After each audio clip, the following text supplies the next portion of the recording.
This is the Retirement Lifestyle Advocates radio program. I'm your host, Dennis Tubbergen. Glad you decided to tune in today. Hey, joining me in segments 2 and 3 of today's program is first-time guest, Mr. Bob Hoye. I am going to chat with Bob a bit about what's going on in the U.S. economy. We're going to get his take on the gold market, the oil market, as well as stocks and the U.S. economy. Bob is a very bright guy, been doing this for a very long time, and I know you're going to enjoy my conversation with him. That's coming up in segments 2 and 3 of today's program. If you have not yet requested the free report that I've been offering, today is your last opportunity to do so by going to requestyourreport.com. The report is titled Tax-Free Retirement Income Strategies, and when you go to requestyourreport.com and request the report, I'll not only send you the report, I will also send you my revenue sourcing book, which contains a retirement planning strategy for the current economy. So again, to get all that information, requestyourreport.com. You know, I hadn't heard the term modern monetary theory be tossed around for quite a long time, but now I'm hearing it again. And if you're not familiar with what modern monetary theory is, first of all, let me tell you that in my view, it's not modern, it's not monetary, and it's not theory. It is fact. However, the proponents of modern monetary theory state that it is a hypothesis based in economics, and it simply states that governments don't need to balance budgets like households do. Instead, governments can print all the money that is needed to pay for whatever programs the government wants to implement. Now, if that on its surface sounds to you like it is a little bit fishy, let me congratulate you on having some common sense. See, one of the leading proponents of modern monetary theory is Stephanie Kelton. Ms. Kelton is a professor at Stony Brook University and a former advisor to failed presidential candidate Bernie Sanders. That may alone give you a glimpse into her economic views. Ms. Kelton wrote a book called The Deficit Myth. And in the book, she says this: the idea that taxes pay for what government spends is pure fantasy. It's the currency issuer, the federal government itself, not the taxpayer, that finances all government expenditures. Now, if you think about that statement, it's interesting, isn't it? I mean, if it were true that taxes don't pay for what government spends, then why collect taxes at all? Why not just print all the currency that we need? Why not just print our way to prosperity? If the past several years have taught us anything about price inflation, it is that currency creation increases the currency supply, and an increase in the currency supply causes consumer prices to increase. Now, Kelton, when talking about modern monetary theory, does acknowledge this relationship between currency creation and consumer price increases. In fact, Ms. Kelton uses a kitchen sink analogy to explain how inflation can be controlled under modern monetary theory. Kelton says the currency supply is like water flowing from the sink faucet. If there's too much water or currency, the sink overflows or creates inflation. But that's where the taxes come in. The government's ability to tax is like a drain in the sink. As long as currency flowing in from the faucet is balanced by currency flowing out through the drain, according to Kelton, there's no inflation. The end result, according to Ms. Kelton, limitless funding with no downside. Now, if you think about it, it's pretty obvious this very analogy collapses on itself when one realizes the kitchen sink will have to be ever larger to accommodate more spending, which results in inflation. Now, there is another big problem with this theory, and I'm sure that most of you listening to today's program will agree with me. It transfers the responsibility for the creation of new currency from the central bank to the politicians. Now, as big a mess as central bankers can make of the economy when in charge of currency creation, it is nothing compared to the resultant chaos that would ensue when putting the collective group of politicians in charge of currency creation. Can you imagine? It would be, without a doubt, in my view, hyperinflation. Now, unfortunately, due to this modern monetary theory as an economic policy, and because it is, in my view, a fallacy, I believe the current state of U.S. finances dictates that we'll continue to see currency creation, maybe not full-blown modern monetary theory yet, but we'll continue to see currency creation as a short-term solution to bridge deficits that will exist as far as the eye can see. Now, let me give you one other fact that many are not aware of. According to Matt Piepenburg in a piece he wrote this past week, the U.S. government will have to refinance $16 trillion in debt in the next 3 years. $16 trillion in debt, on which the government is now paying about 2% interest, that will probably have to be refinanced at about 5%. Well, if you take 16 trillion at 2%, that's an interest cost of $320 billion a year. At 5%, the interest cost is $800 billion a year at a time when we already have annual payments on the debt of 1.16 trillion. That would get outlay for interest payments on the debt to $1.7 trillion or so, which would dwarf the outlay for Social Security, which stands at about $1.35 trillion a year. The reality is that we're now borrowing money to pay interest on money that we have previously borrowed. That, my friends, by definition, is a Ponzi scheme. In fact, billionaire Ray Dalio recently observed that we are nearing an inflection point because we're borrowing money to pay the interest on the money that we have previously borrowed. Now, here's the all-important question. How will this affect you? Well, to answer that question, let me give you a couple general suggestions as we close this segment. One, since currency creation and easy money policies are likely to continue, as evidenced by the recent rate cut by the Fed, modern monetary theory, as crazy as it sounds when you explain it, now becomes likely the default monetary policy of the United States. And because of that, I believe it will be increasingly more important to have tangible assets in your portfolio. In fact, the recent nominal performance of gold, the price performance nominally, I should say, of gold makes the point. As the Fed cut interest rates, gold rose to an all-time high, eclipsing $2,600 an ounce. Two, as debt continues to balloon, as debt continues to stack up, and as interest carrying costs grow exponentially, I believe that we're going to see a more aggressive tax code. And under current law, there are planning strategies that one can utilize to potentially reduce, maybe even significantly, future income taxes paid, and to even potentially insulate existing assets from a future unfavorable change in the estate tax rules. Planning now might yield huge dividends later in the form of tax savings and asset protection.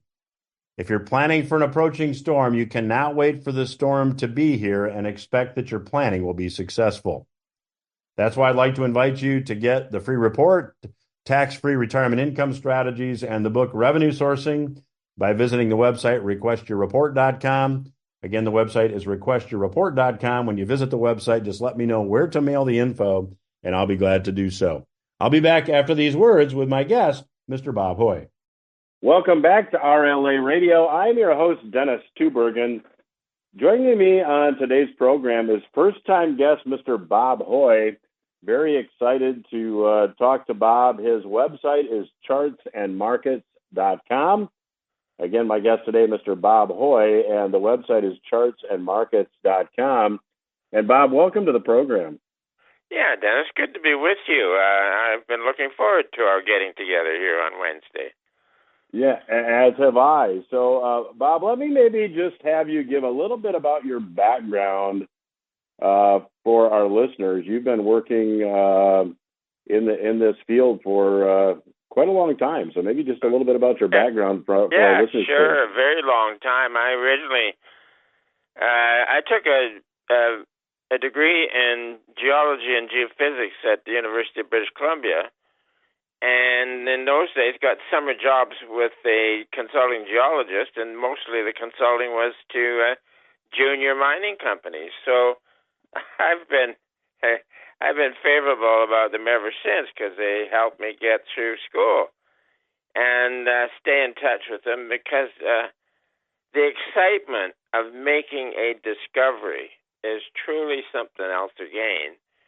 And then what you have in a list of junior stocks, junior golds, is the possibility of one or two coming up with a discovery. And you also have the possibility of one or two doing nothing. But actually it was 1996, I put together a list of 5 such juniors. And one of them was Arequipa, which went up to $30, and it was taken over, I think, by Barrick for a market cap of $1.1 billion. So it was from next to nothing up to $1 billion market cap, which can happen. So this is where our list of I think it's about 10 now, of junior golds, and they range from junior producers, junior pre-production, and junior exploration. So there's quite a variety in there, and they're still cheap, and it's a business-like way of getting a potentially good bang out of the gold stocks, rather than buying, say, the senior golds or the middle in size. You'll get market rate of performance, but if you're in a junior and something works out, you can get quite the percentage gain out of it. So, Bob, I'd love to get to that. I would love to hear your take, though. The Federal Reserve, the central bank of the United States, has announced, after taking a bit of an inflation victory lap, that the policy ahead needs to be clear. They need to ease. They need to cut interest rates. How is all this going to play out in your view? Oh, it is a lot.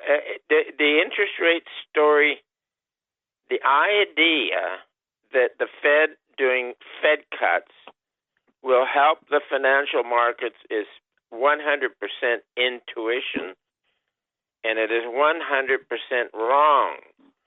And if you can go all the way back to ancient Greece, you've got evidence that in a boom, short rates go up, and in a bust, short rates go down. So so rising short rates, such as T-bills, they say that the party's on. And then when they start down, they say the party's over. Now, the T-bill rate was up to where the hell did I put that note? Anyways, 5.58 in the summer, in August or something like that. And then now it's down to, it's off by about 40 basis points. Not a big deal, but when you take a look at, say, what happened to interest rates in 2007, they had their high in that summer, and then they turned over and headed down. And ironically, in 1929, the T-bill rate went up to 5% in that May-June, and then it rolled over and started to decline, and it was a very subtle indicator that great financial party was over. So, and these days, like then after 1929, the T-bill rate effectively fell to zero, as close as you get, and the Fed followed interest rates down. This is the other important thing to get, is that the Federal Reserve, it is impossible for the Federal Reserve to set interest rates. All it does is try and play a clever game of looking in charge. These guys, 12 in the FOMC, I'm sure that there are some there who have their doubts about their abilities, but the financial media sure likes to play up their wisdom and ability, but no. And we're at the point where the Treasury bill rate has started down. It's down enough to say, hey, it's dangerous times out there. So, well, I'm chatting today. If you're just joining me with Mr. Bob Hoye, his website is chartsandmarkets.com. The website again, chartsandmarkets.com. So, Bob, if I'm hearing what you're saying, you are saying we are headed for recession. Please correct me if I'm wrong. And in your view, if that is what you're saying, how bad does this recession get? Yeah, we're heading to a recession in the sense that typically throughout U.S. business history, the economy follows the stock market. So you'll get a peak in the stock market, and then usually, 7-8 months later, you get a peak in the business cycle. And this is why the economists keep the S&P 500 in the leading indicators. But when you're in financial asset inflation, such as we've been in, and stock market's going straight up, well, once the stock market rolls over, the economy goes with it. So you can see things are going to be happening pretty fast in here. So you kind of look for headlines about, there was a certain series that plunged, another one failed, that sort of thing. But you can't really nail it on GDP numbers or whatever you want to use for the economy. But the way it looks now, the stock market is failing. It's set at a very exuberant in our technical tools all reached bells and climaxes and everything else. Now, you can often have seasonal strength in the stock markets into mid-year. That's an old classic. But then if it's not overbought, then the bull market will continue. But if it gets overbought, it's likely approaching a high, and it got screamingly overbought. So I think that the decline in short rates, as in 1929, is signaling a contraction, and people should not get excited about it. And I've got one here by a guy who was the chief investment officer with Harris Private Bank, and this was back in September 2007. Hey, the party was on, the stock market peaked in that October, and the recession started that December. But here he was writing in September. Lowering interest rates will certainly help the stock market. There is no question about it. And he has the myth, and it's intuition to think that interest rates go down, it'll help the good times. It doesn't show in history. And one of the things that I've got a chart of the S&P. I think it was after 2007. We just took a 3-month segment of the chart where the worst drop in the S&P was accompanied by the most impressive drop in the T-bill rate. So the street is all wound up now. They see Fed rate cuts, and it's going to keep the boom going. They're absolutely dead wrong. They're working on intuition rather than historical facts. So I think it's working out. You've had weaker copper. Yeah, okay, go ahead. Yeah, no, I'm sorry, Bob. So we have a couple minutes left in this segment. Here's my question for you. If the overall stock market, as you know, let's just take the S&P 500 for an example, the S&P 500 declines, what does history tell you that mining shares do as the S&P 500 declines? Do they buck the trend? Are they inversely correlated? What could investors potentially expect? That's a key question. Now, we work with gold's deflated price, deflated by the CPI, because there was long periods in England's time when gold was convertible, no change in price, but actually the change was in the real price. So what you get is that when the bubble completes, gold's real price turns up. And it turns up for about 20 years. Now, I've shortcut this thing by taking gold and dividing it by the CRB, the Commodities Index, and point out that the CRB is a good proxy for mining costs. So it doesn't matter what the bullion price is doing in U.S. dollars. If mining costs are falling relative to the bullion cost, the miners are making more money. And this has been on for the last 6 months or so. So underneath it all, and the best one to look at is gold compared to crude oil. And consider that crude is a proxy for energy. I mean, how much diesel do you use in mining? So and that's fallen in half. So the post-bubble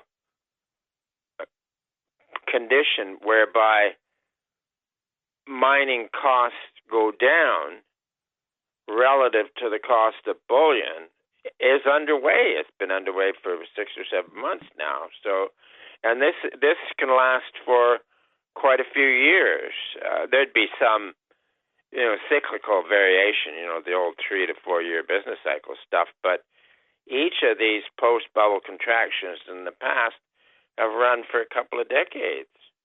And then you have, and with it, gold's real price generally rising, making the industry more profitable, and thereby increasing production. And I think Mother Nature's running the show, because in a great bubble, everybody gets playing all kinds of junk bonds and stuff like that.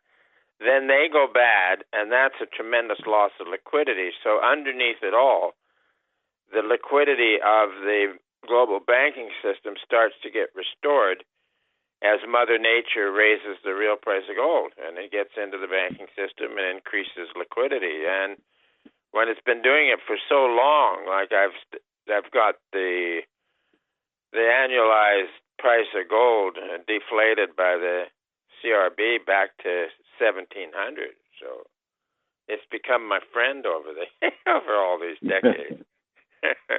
Well, my guest today is Mr. Bob Hoye. His website is chartsandmarkets.com. The website again, chartsandmarkets.com. The clock says we have to leave it there for this segment, but I'll continue my conversation with Mr. Bob Hoye when RLA Radio returns. Stay with us. Welcome back to RLA Radio. I'm your host, Dennis Tubbergen. I have the pleasure of chatting today with first-time guest here on the program, Mr. Bob Hoye. Bob has the website chartsandmarkets.com. The website again, chartsandmarkets.com. And Bob, let me just have you talk to our listeners, many of whom are aspiring to a comfortable, stress-free retirement. They've got money in 401ks. They've got money in IRAs.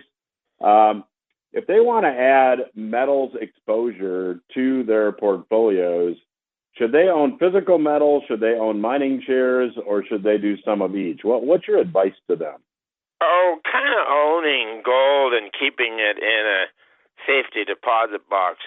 That's a bit quaint. I like the gold stocks. They, of course, will trade with the S&P. If we go into a serious hit for the S&P, gold stocks will be pulled down. But what we're like in this is the junior gold companies. And they can be small cap producers, small cap pre-production, or what I really like is small cap exploration, where there's a probability of making a discovery. And why am I biased about this? Well, I earned my way through school by summers working in the field for some junior mining companies. And I took a degree in geology and geophysics. Eventually got it. So so I like the juniors, and it's now time to play the juniors in gold, not the juniors in copper. Copper has had its day, and the really good sector will be the golds. Now, there's going to be times where let's take one of the gold indexes like GDXJ. It's a good proxy for gold sector, and if it outperforms the S&P for a couple of quarters, there's going to be some equity fund managers there who would not normally buy the golds. But if they're looking at a sector that's consistently outperforming the S&P, guess what? They're going to be buying the golds at some time in the future. So this is how you end up in the post-bubble, let's call it a depression. The price of gold real price goes up. Gold mining becomes the premier industry, while the rest of industry and commerce is suffering the hardships of a post-bubble contraction. So this is where I really like the gold stocks, and we're just early stages of a multi-year bull market for these. And then Dennis, I always like to throw in that at times the action could be fabulous. And by that, of course, I mean is when either a middle-sized gold company or a junior comes up with a world-scale discovery that speculators around the world will get aboard the action. And as I mentioned in the earlier segment, going way back, we had Arequipa on our list of 5 stocks when they were juniors, and it went up to $1.1 billion market cap and $30 a share.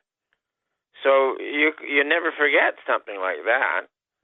And this is where, with our list of carefully selected juniors, you never know. There could be somebody could come up with something.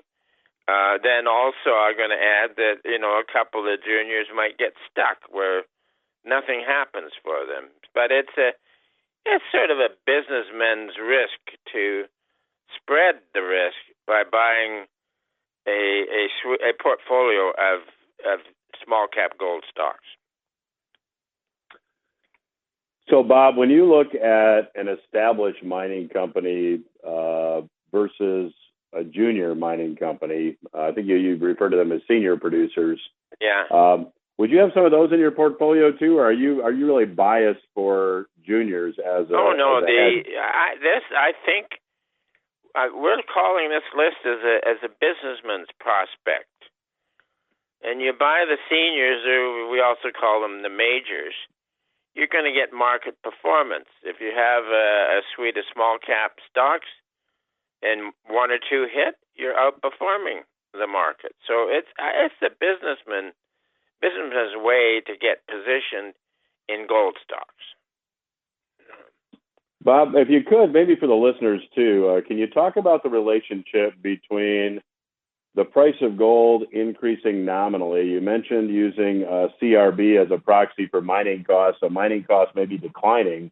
Yeah. There's a lot of leverage that you get with mining shares as it relates to, as compared to owning just physical gold, correct? Oh, yeah. And with the going down to the juniors, you sort of have the equivalent of a leveraged position as if you were in the majors, but without the exposure of leverage. You just have a nice little bundle of junior gold stocks and sit back and see how it goes. I've been playing this game for a long time, and sometimes It's the junior that makes the discovery.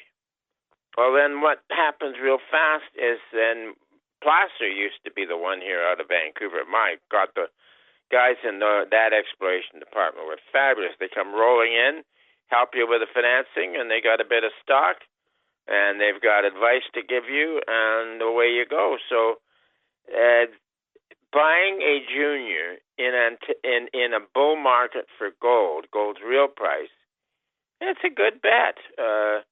And rather than buying the majors with leverage, you sort of have kind of a leverage in the juniors without actually leveraging up your balance sheet. The sector, when it moves, it'll outperform the middle and sized gold companies and as well as the majors. So it's a very, as I say, it's a business-like way of getting good exposure in the gold action.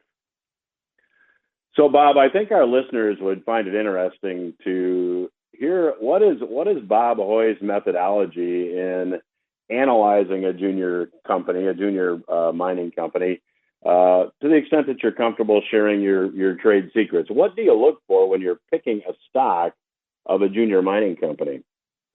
Well, we just go through the number of shares outstanding, the prospect that they have. If it's a small mine, how long is their reserve and stuff like that, or if it's just a raw prospect with some ground with a good story. So that's where we end up with our list of 10 or 11 stocks. One of them was taken over, so pardon my having trouble remembering whether the list is 10 now or 11. So, but we've got the list. Bob, if some of our listeners want to learn more about what it is you do, would you have them go to chartsandmarkets.com? Yeah, you can look in there. There are articles we've published previously. So there are some articles, and Ross puts in some charts from time to time. But I'm just going to say that there is a way to track the transition from a great financial boom, where we have been, to a great financial bust, where we're likely to go. So there's 4 items in there that I use to keep track. One is that in a post-bubble depression, the senior currency, now the dollar, becomes chronically firm. So then you say, how the hell can you get excited about gold when you got a firm dollar?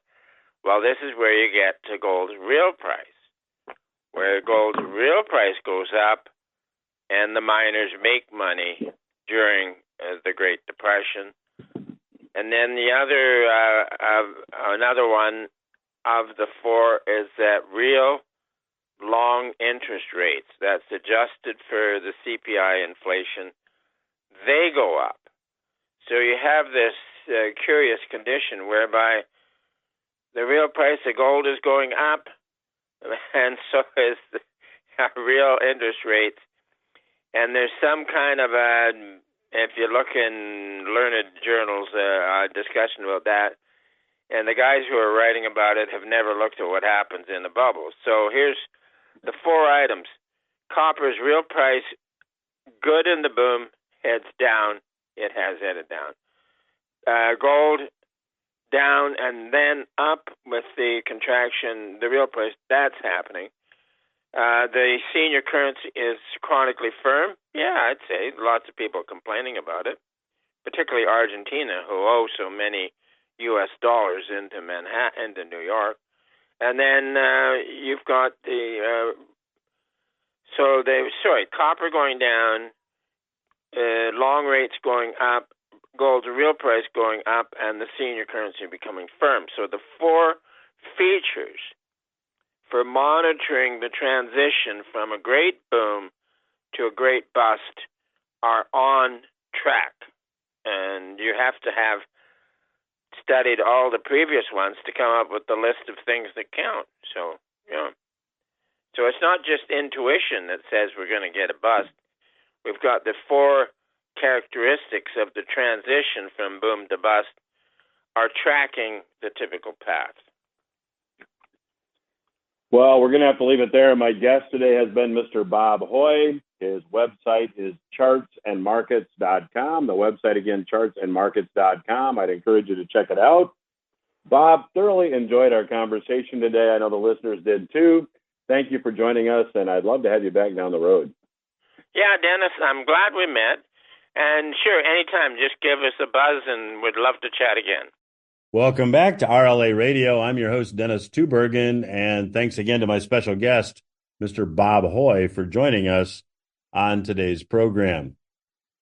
If you haven't yet requested the free report titled Tax-Free Retirement Income Strategies, today is your last week to do so.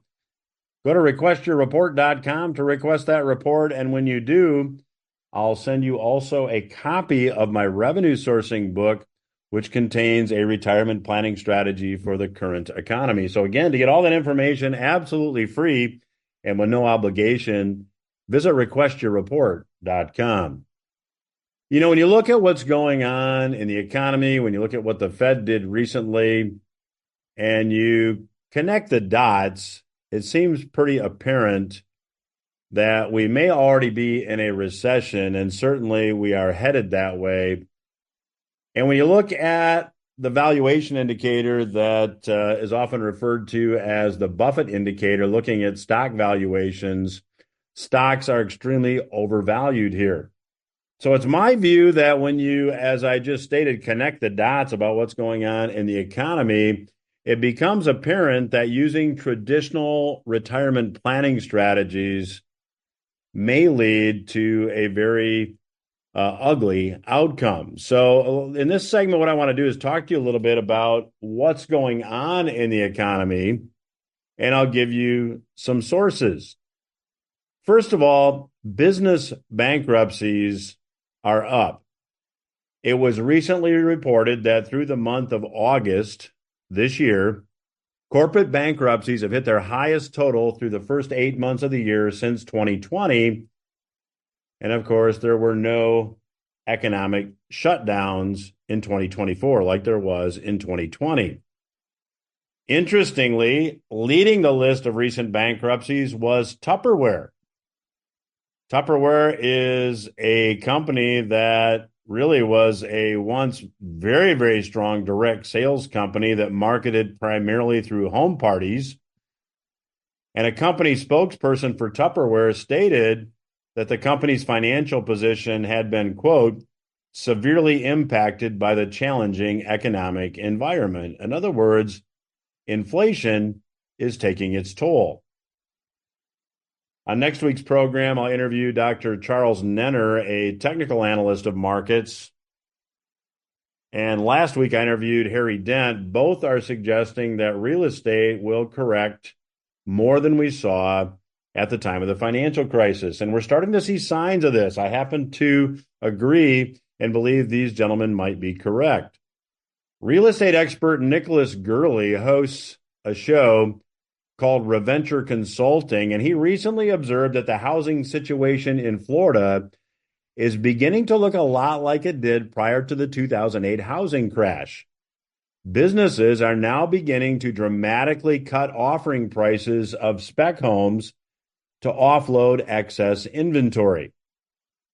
There's a home building company in Parrish, Florida that just reduced the offering price on newly built homes from $490,000 down to $437,000. That is an 11% drop in price.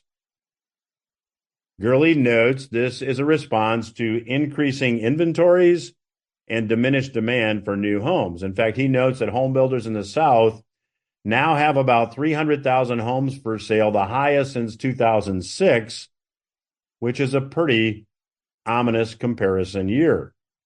And of course, in response to all this, the Federal Reserve recently cut interest rates by 0.5%.